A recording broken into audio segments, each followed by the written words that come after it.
With the ArcGIS API for Python, you can set the base map for a web map.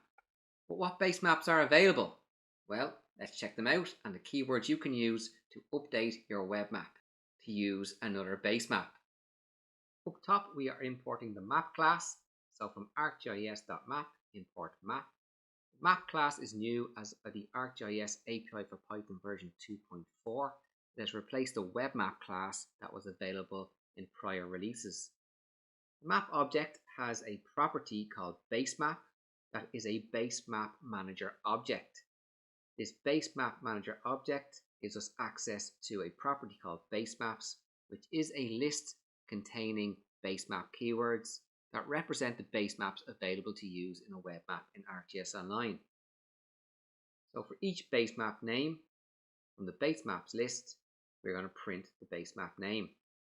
So let's run the script.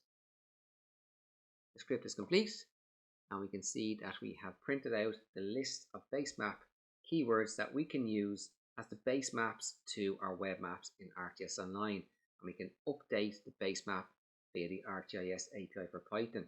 So you can see we have a whole host of them there.